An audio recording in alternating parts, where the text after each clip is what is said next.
नमस्कार दोस्तों, स्वागत है आपका मारवाड़ एजुकेशन पॉइंट पर। दोस्तों, इस यूट्यूब चैनल के माध्यम से हम गत परीक्षाओं में आए हुए राजस्थान जीके के क्वेश्चनों की चर्चा करेंगे। दोस्तों, आज का टॉपिक है वो हमारा है राजस्थान का इतिहास, जो बीएसटीसी के 10 सालों के पेपर हैं उनसे उठाए गए क्वेश्चनों से हैं।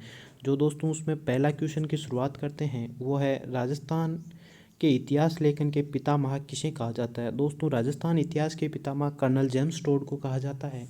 दोस्तों, कर्नल जेम्स टोड टोड थे वो British India east India company के एक अधिकारी थे तथा वो भारतविद भी थे। दोस्तों, कर्नल जेम्स टोड थे वो 1818 में पश्चिमी राजस्थान के राजपूत राज्यों के पीए बनकर आए थे, पॉलिटिकल एजेंट बनकर आए थे, तो वो उदयपुर आए थे। दोस्तों, इन्होंने राजस्थान के गांवों में घूम घूम कर इतिहास लिखा, जिस कारण से ये घोड़े पर घूमते थे, जिस कारण से इन्हें घोड़े वाले बाबा भी कहते हैं। तो दोस्तों, इन्होंने अपनी इतिहास पर एक बुक लिखी थी, उसका नाम है the analysis of antiquities of Rajasthan. ठीक है दोस्तों, अगले क्वेश्चन पे चलते हैं। दोस्तों, अगर आप 12th पास आउट है तो आपके लिए बीएसटीसी का बहुत अच्छा सुनहरा अवसर है। दोस्तों, अगर नेवी एयरफोर्स के बाद में कोई जल्दी जॉब का आपके पास ऑप्शन है तो वो है बीएसटीसी। तो दोस्तों, आप बीएसटीसी में अपना सिलेक्शन सुनिश्चित करना चाहते हो तो इस चैनल को लगातार देखिएगा तथा इसमें एक प्लेलिस्ट बनाई हुई है बीएसटीसी की, वो उसमें आपको डेली के क्वेश्चन वो मिलते रहेंगे। दोस्तों, अगले क्वेश्चन पे चलते हैं। नगरी जिसका प्राचीन नाम माध्यमिका था किस जिले में स्थित है। दोस्तों, नगरी माध्यमिका चित्तौड़ में है। दोस्तों हम इसकी बात करें तो ये चित्तौड़ से 13 किलोमीटर तो है दूर। दोस्तों, कितने किलोमीटर? 13 किलोमीटर ये दूर चित्तौड़ से स्थित है। तथा दोस्तों, इसकी खुदाई है वो सर्वप्रथम 1904 के अंदर भंडारकर द्वारा की गई थी, डॉक्टर भंडारकर द्वारा की गई थी, जिसमें दोस्तों सीवी जनपद के सिक्के मिले हैं। दोस्तों, जिसे दोस्तों ये ज्ञात होता है कि यहाँ पर प्राचीन काल में सीवी जनपद हुआ करता था। ठीक है दोस्तों, अगले क्वेश्चन पे चलते हैं हम। अगला क्वेश्चन है पृथ्वीराज चौहान तृतीय का संबंध किस चौहान वंश से था। दोस्तों, पृथ्वीराज तृतीय का चौहान है वो शाकंभरी से था।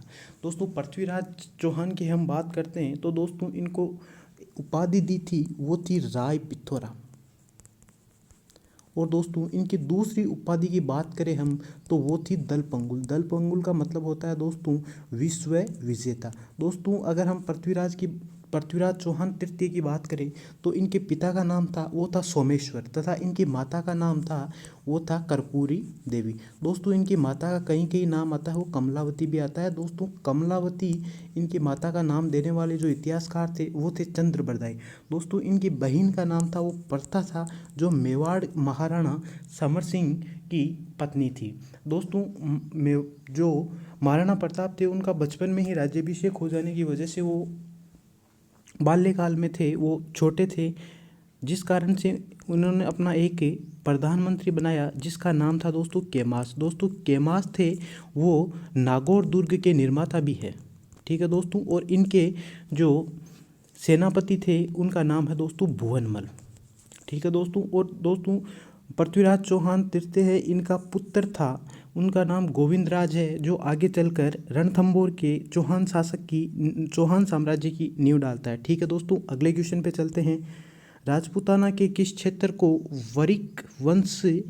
राजपूताना के किस क्षेत्र पर वरिक वंश ने शासन किया। दोस्तों, राजपूताना के बयाना क्षेत्र जो दोस्तों आता है भरतपुर के अंदर। दोस्तों, भरतपुर में महाराजा सूरजमल के नाम से भी बहुत फेमस है तथा दोस्तों राजपूताना के वरिक वंश है, इसने भी यहाँ पर शासन किया था। दोस्तों, अगले क्वेश्चन पे चलते हैं। राजस्थान के किस राज्य के शासक को महारावल कहा जाता है। दोस्तों, ये क्वेश्चन बहुत इंपॉर्टेंट है क्योंकि ये उपाधियों से संबंधित क्वेश्चन है, इसलिए दोस्तों आप जैसे ही इतिहास पढ़ते हैं तो दोस्तों उनमें ये चीज़ें अलग से छांटते जाइए जो आपको अलग फैक्टेबल लगे। तो दोस्तों इसकी बात करते हैं हम क्वेश्चन की कि दोस्तों डूंगरपुर के जो शासक थे, राजा थे, उनको महारावल की उपाधि थी। ठीक है दोस्तों, इसी प्रकार हम देखें तो महाराणा की उपाधि, दोस्तों आप भी बताते चलिए साथ साथ क्वेश्चन। महाराणा की उपाधि थी वो मेवाड़ वालों को थी।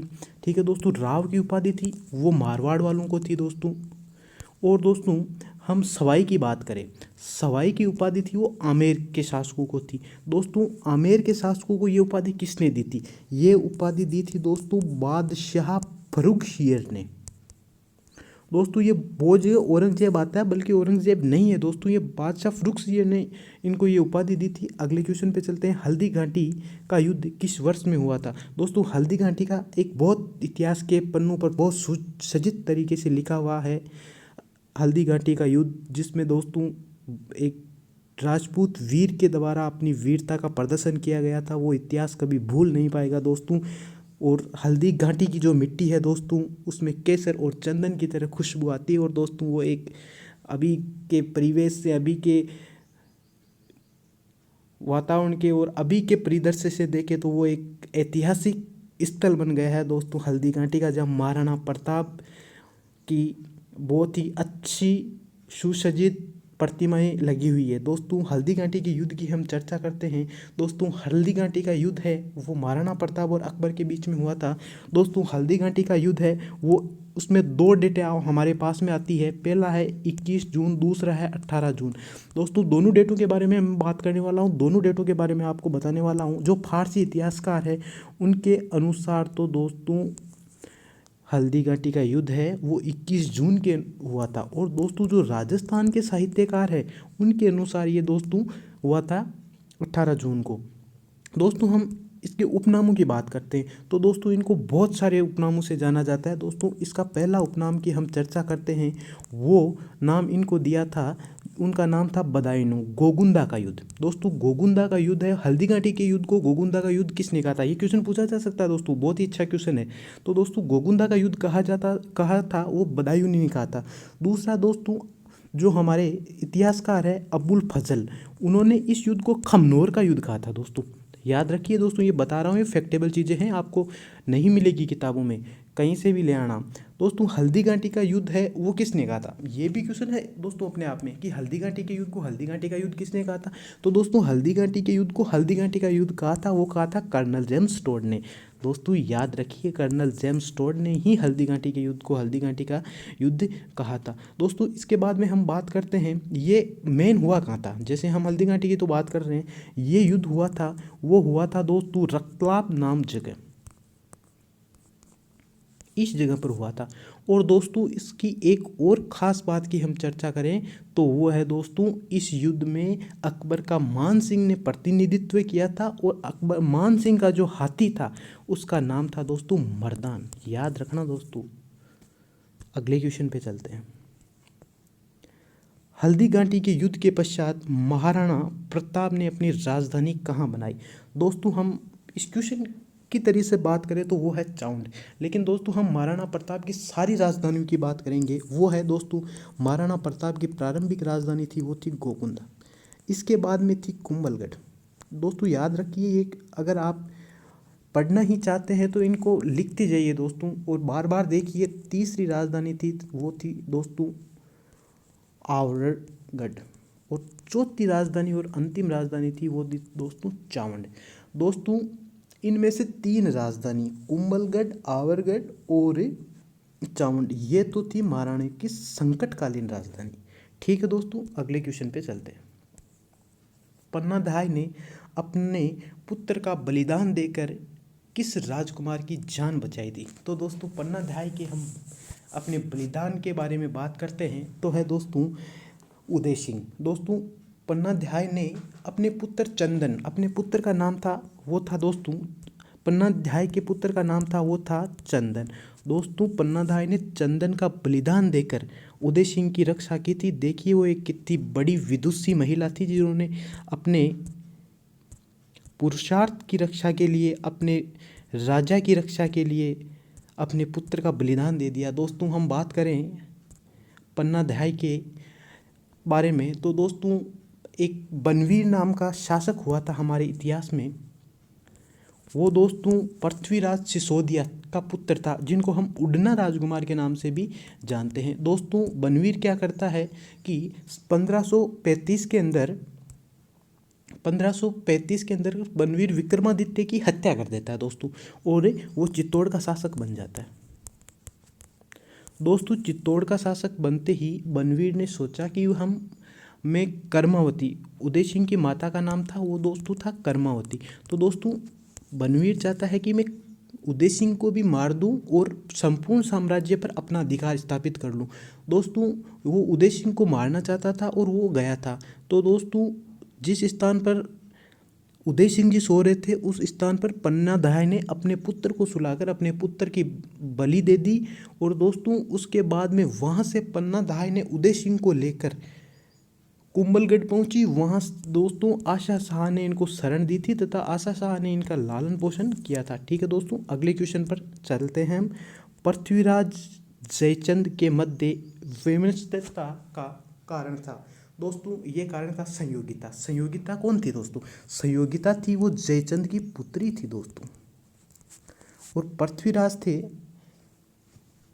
वो थे हमारे अजमेर के शासक पृथ्वीराज चौहान तृतीय। दोस्तों पृथ्वीराज चौहान और जयचंद थे वो आपस में रिश्तेदार भी थे दोस्तों। पृथ्वीराज भी दिल्ली आए हुए थे, इधर से संयोगिता भी दिल्ली आई हुई थी। इनके बीच में दोस्तों कुछ प्रेम प्रसंग हो जाता है जिनका पता चल जाता है जयचंद को। और दोस्तों इसी वजह से जयचंद और पृथ्वीराज के बीच में लड़ाई का और दुश्मनी का जो वातावरण पैदा होता है उसका मुख्य कारण है संयोगिता। दोस्तों हम जो हमारी लाइव क्लास चलने वाली है कुछ दिनों बाद में, उसमें दोस्तों हम इतिहास के हर एक टॉपिक पर लाइव करेंगे, लाइव चीज़ पढ़ाएंगे दोस्तों, उसमें हम इसको विस्तार से बात करेंगे। दोस्तों अगला क्वेश्चन देखते हैं। महाराणा मेवाड़ चैरिटेबल फाउंडेशन का मुख्यालय कहाँ स्थित है? दोस्तों महाराणा प्रताप चैरिटेबल का फाउंडेशन का मुख्यालय है वो उदयपुर के अंतर्गत है। दोस्तों धन्यवाद, बहुत बहुत धन्यवाद आपका। आप बने रहिए इस चैनल के साथ। दोस्तों हम रोज़ आपके सामने ऐसे ही क्वेश्चन लेके आएंगे और ऐसे ही क्वेश्चन की अप्रोच तक पहुंचेंगे। दोस्तों जो वर्तमान में पूछे गए क्वेश्चन है उनकी अप्रोच तक हम पहुंचेंगे। दोस्तों आपके लिए बहुत अच्छा साबित होगा। दोस्तों पढ़िए, आप कंटिन्यू रखिए। धन्यवाद।